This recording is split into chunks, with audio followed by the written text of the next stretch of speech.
दोस्तों, आप में से बहुत कम लोगों ने सिस्टर्स ऑफ मर्सी के बारे में सुना होगा। इनके नाम में भले ही मर्सी यानी दया का नाम जुड़ा हो, लेकिन इनका इतिहास बहुत ही खतरनाक रहा है। एक समय में ये संस्था छोटे और अनाथ बच्चों के लिए एक टॉर्चर सेंटर के रूप में जानी जाती थी। और आज की हमारी इस वीडियो में हम आपको इस संस्था के उसी काले इतिहास के बारे में बताएंगे, जिसे जानकर शायद आप हैरान रह जाएं। दोस्तों, रिलीजियस सिस्टर्स ऑफ मर्सी नाम की इस धार्मिक संस्था को साल 1831 में आयरलैंड के अंदर शुरू किया गया था। इस संस्था का आधार कैथरीन मकॉली नाम की एक कैथोलिक सिस्टर ने रखा था और उन्हीं को इसका फाउंडर माना जाता है। इस संस्था को बनाने का मुख्य उद्देश्य समाज में मौजूद गरीब, अनाथ और जरूरतमंद लोगों की मदद करना था। दोस्तों, एक बार शुरू होने के बाद धीरे धीरे ये संस्था बड़ी होती गई और समय के साथ ये पूरे विश्व में फैल गई। आज पूरी दुनिया में इस संस्था के अनाथ आश्रम, स्कूल, कार्यशाला और बोर्डिंग स्कूल मौजूद हैं। और इस समय की अगर बात करें तो इस संस्था का पिछले कई सालों का रिकॉर्ड बिल्कुल साफ नजर आता है। लेकिन दोस्तों, इस संस्था का रिकॉर्ड शुरुआत में इतना साफ नहीं रहा है, क्योंकि कई सदियों तक इस संस्था के अंदर छोटे छोटे बच्चों को शारीरिक और मानसिक रूप से टॉर्चर किया जाता था। और हाल में ही ये बात इस संस्था ने भी कबूल की है।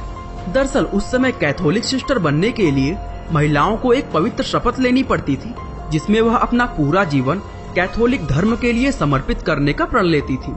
सिस्टर कैथरीन मकॉली ने भी अपना पूरा जीवन कैथोलिक धर्म पर न्यौछावर करने का निश्चय किया था। इसके साथ ही वह गरीब, अनाथ और जरूरतमंद लोगों की मदद भी करना चाहती थी, जिसके लिए उन्होंने इस संस्था को बनाया था।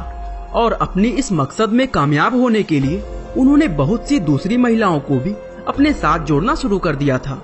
ये महिलाएं काले और सफेद रंग का लिबास पहना करती थी, जैसा कि आज के जमाने में एक नन पहने हुए नजर आती हैं। और समाज सेवा करने वाली इन धार्मिक महिलाओं के समूह को सिस्टर्स ऑफ मर्सी के नाम से जाना जाता है। ये महिलाएं मुख्य रूप से सड़कों पर रहने वाले अनाथ बच्चों और समाज द्वारा सताई गई कम उम्र की लड़कियों की मदद किया करती थी। ये सिस्टर्स इन जरूरतमंद लोगों को सड़कों और बाजारों से उठाकर अपने साथ अपनी संस्था में ले जाती थी, जहाँ इन बच्चों के रहने, खाने पीने और शिक्षा का इंतजाम किया जाता था। कुछ साल तक तो यह संस्था अपना काम ठीक प्रकार से करती रही, लेकिन साल 1841 में कैथरीन मकॉली की मृत्यु हो जाने के बाद इन संस्थाओं के अंदर का हाल पूरी तरह बदल गया था। जिस समय मकॉली का देहांत हुआ, उस समय इस संस्था में लगभग 100 सिस्टर्स मौजूद थीं। इन महिलाओं का नाम भले ही सिस्टर्स ऑफ मर्सी था, लेकिन असल में इनके अंदर लोगों के लिए कोई दया या इंसानियत मौजूद नहीं थी।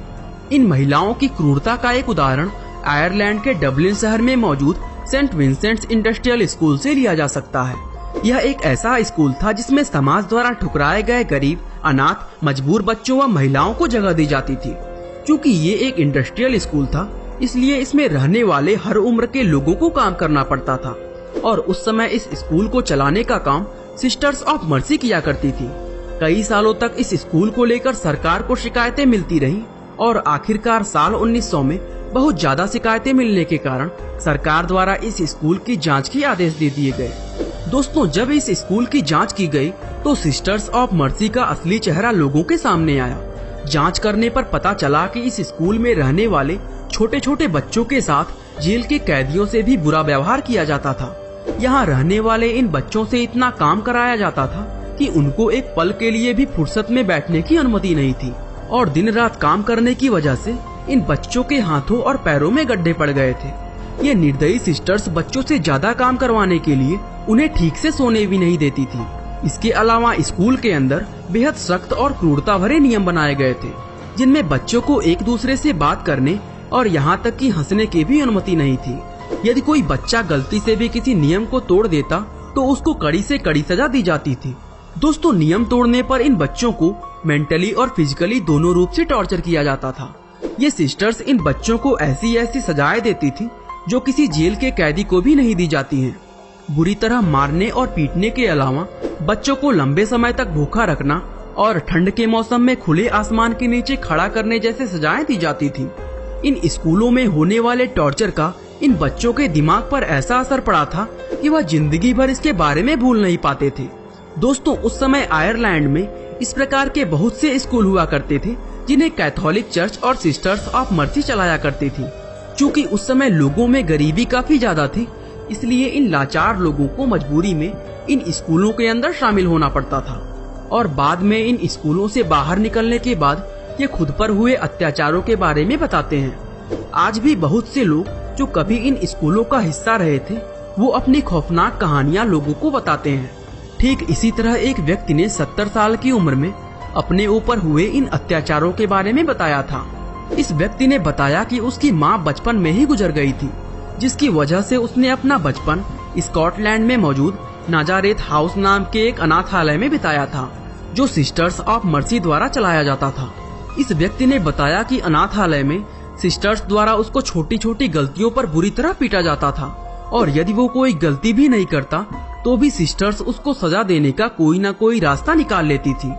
दोस्तों, इतना ही नहीं, सिस्टर्स रात में किसी भी समय इन बच्चों के कमरों में पहुंच जाती थी और सभी बच्चों के बिस्तर को चेक करती थी कि किसी बच्चे ने बिस्तर में पेशाब तो नहीं की।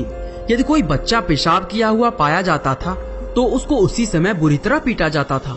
अपने ऊपर होने वाले इस टॉर्चर और अनाथालय के क्रूरता भरे नियमों के कारण इन बच्चों के दिमाग पर ऐसा मेंटली असर हुआ था कि ये रात में दीवार पर अपना सर मारा करते थे। इसीलिए सैकड़ों लोगों ने अपने ऊपर हुए अत्याचारों और इन स्कूलों की निर्दयी व्यवस्था के खिलाफ आवाज भी उठाई थी।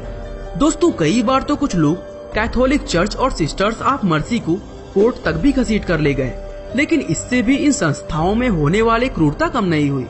ठीक इसी तरह एक महिला ने भी अपने ऊपर हुए अत्याचारों के बारे में मीडिया को बताया था।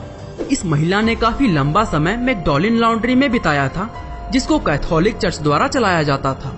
ये लॉन्ड्री खास तौर पर उन महिलाओं के लिए बनाई गई थी जो समाज में अत्याचार झेल रही थी, लेकिन महिलाओं को सामाजिक अत्याचार से बचाने का दावा करने वाली ये लॉन्ड्री असल में खुद ही उन पर अत्याचार करती थी। इस महिला ने बताया कि इनसे दिन रात लॉन्ड्री का काम करवाया जाता था और इस काम के बदले में उन्हें सिर्फ टॉर्चर मिलता था। इस टॉर्चर से परेशान होकर बहुत सी महिलाएं आत्महत्या करने का प्रयास भी करती थी, लेकिन कितनी महिलाएं ऐसा करने में सफल हुईं, इसका पता आज तक नहीं चल पाया है। इसके अलावा मैकडॉलिन लॉन्ड्री के बारे में ये अफवाह भी थी कि उसके नीचे सैकड़ों महिलाएं दफन हैं, और साल 1993 में जब उस जगह की खुदाई की गई तो वहाँ 155 इंसानों के कंकाल दफन किए हुए मिले। इस घटना के होने के बाद संस्था की तरफ से लोगों पर हुए अत्याचारों के लिए उनसे माफी मांगी गई और कंपनसेशन के लिए एक रकम चुकाने का वादा किया गया। दोस्तों, भारत में भी ऐसी बहुत सी संस्था चलती आई है जो बाहर से देखने में कुछ और अंदर से कुछ और ही है। ऐसी संस्थाओं के बारे में आपकी क्या राय है, हमें कमेंट करके जरूर बताइएगा। बाकी आज के लिए बस इतना ही। उम्मीद है आपको हमारी आज की यह वीडियो काफी पसंद आई होगी। और दोस्तों, ऐसी ही इंटरेस्टिंग वीडियोस को लगातार देखने के लिए हमारे चैनल को लाइक, शेयर और सब्सक्राइब करना बिल्कुल ना भूलें। आपका बहुमूल्य समय देने के लिए बहुत बहुत धन्यवाद।